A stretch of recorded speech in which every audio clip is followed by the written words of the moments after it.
Assalamualaikum, sahabat online, pemirsa channel Cahaya Timur, dimanapun Anda berada. Semoga dalam keadaan sehat, dalam keadaan yang bahagia. Pada kesempatan ini, saya ingin membahas satu atau beberapa fenomena sosial di masyarakat. Di antaranya itu adalah tentang bahayanya narkoba dan judi online. Data dari BNN tahun 2025, sebanyak 3 juta lebih di Indonesia terjerat narkoba. Dan kalau di kategorikan usianya, itu di usia yang cukup produktif. Adapun kalau dikonversi ke nilai ekonomi, perputaran dari narkoba ini sekitar 500 triliun. Dan itu angka yang sangat banyak sekali. Dan berikutnya data dari PPATK, angka transaksi judi online sepanjang 2025, perputaran uangnya sekitar 155 triliun. Dan ini luar biasa juga banyaknya angkanya. Kenapa hal ini terjadi di Indonesia? Tentu banyak faktor, banyak penyebabnya.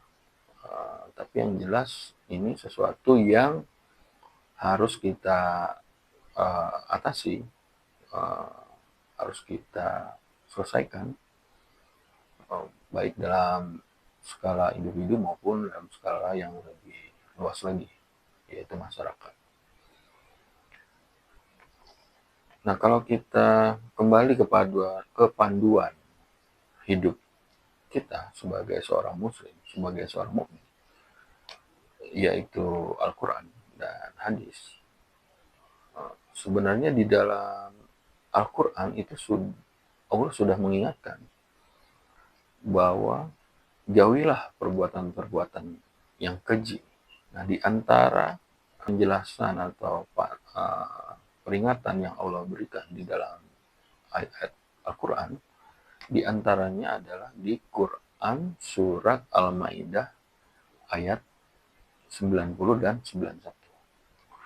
Yang artinya, wahai orang-orang yang beriman, sesungguhnya minuman keras, berjudi, berkurban untuk berhala, dan mengundi nasib dengan anak panah adalah perbuatan keji dan termasuk perbuatan setan.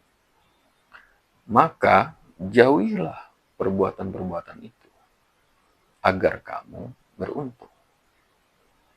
Di ayat 91-nya, sesungguhnya setan hanya bermaksud menimbulkan permusuhan dan kebencian di antara kamu melalui minuman keras dan judi, serta bermaksud menghalangi kamu dari mengingat Allah dan melaksanakan sholat. Maka tidaklah kamu mau berhenti. Dan ini tidak perlu tafsir yang terlalu rumit. Ayat ini sangat jelas sekali, detail disebutkan, dan bisa dipahami oleh siapapun yang membacanya.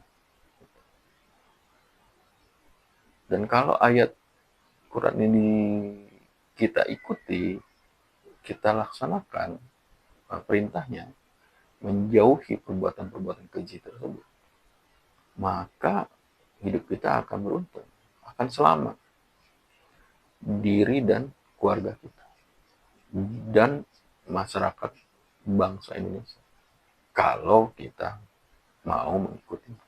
Kalau tidak, ya situasinya sesuai data yang dipaparkan BNN dan PPATK tadi. Dampaknya sangat merusak bagi kehidupan anak bangsa maupun keluarga-keluarga di Indonesia. Nah, kalau keluarga-keluarga atau generasi muda di Indonesia menjadi generasi yang lemah, menjadi generasi yang apa melakukan perbuatan-perbuatan yang keji, perbuatan-perbuatan yang rendah, yang tidak bermoral, maka lama-kelamaan negara ini akan hancur. Nah, itu konsekuensinya.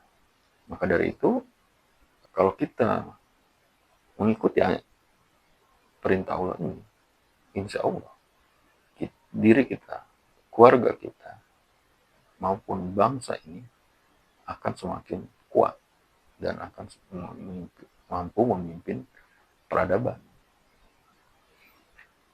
Dan yang menjadi unik di sini, dari 4 perbuatan keji ini, yang diulang itu adalah minuman keras dan judi.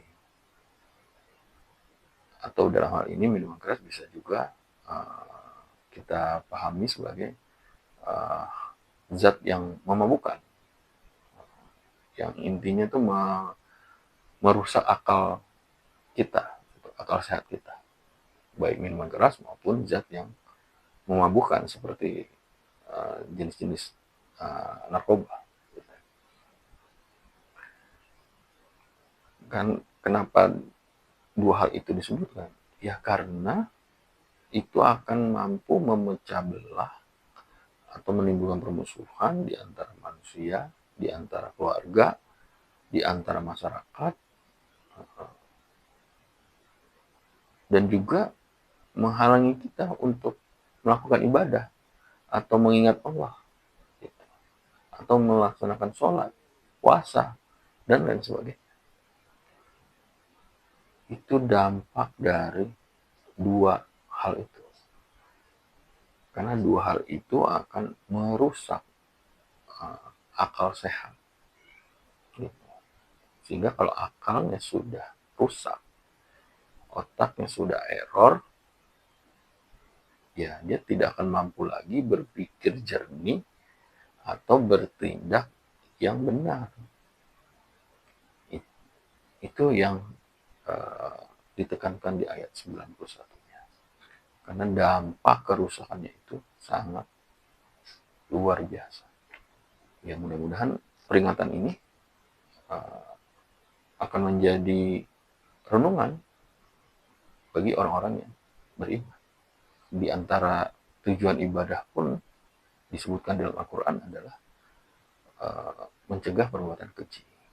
Sebagaimana misalnya di surat Al-Ankabut ayat 45, sesungguhnya sholat itu mencegah perbuatan keji dan mungkar. Makanya sebagai orang mukmin, ibadah itu adalah bukan sekedar kewajiban, tapi sebagai benteng, sebagai pelindung bagi diri dan keluarganya. Jadi sangat tidak logis kalau sholat itu menjadi beban atau kita melaksanakan menjadi berat. Padahal tujuan utama dari ibadah, di antaranya yang utama ini adalah sholat, adalah untuk selain kita mengabdi kepada Allah, bersyukur kepada Allah, juga melindungi diri kita dari kehancuran atau dari perbuatan-perbuatan yang keji. Itu sebenarnya. Jadi bagi orang beriman, justru seluruh ibadah, baik ibadah khusus seperti sholat maupun ibadah umum seperti mencari nafkah, bekerja, kehidupan di dalam seharian kita, kegiatan-kegiatan rumah tangga dan lain sebagainya, itu sangat bermanfaat dan berdampak buat diri kita. Jadi seharusnya atau logisnya orang beriman itu justru sangat senang atau sangat apa ya namanya, ya senang untuk melaksanakan seluruh perintah-perintah ibadah itu, baik khusus maupun yang bersifat uh, sosial atau muamalah bersifat umum. Itu yang semestinya kita bisa memahami sebagai orang-orang yang beriman, terutama generasi muda muslim. Mudah-mudahan ayat-ayat Al-Quran ini bisa membimbing diri atau membimbing generasi ini kepada tujuan utamanya, yaitu beribadah kepada Allah dan juga memberi dampak terhadap kehidupan sesama atau lingkungan ini. Atau bahasa lainnya, rahmatan lil alamin. Terima kasih sahabat online. Sampai ketemu di episode berikutnya. Assalamualaikum warahmatullahi wabarakatuh.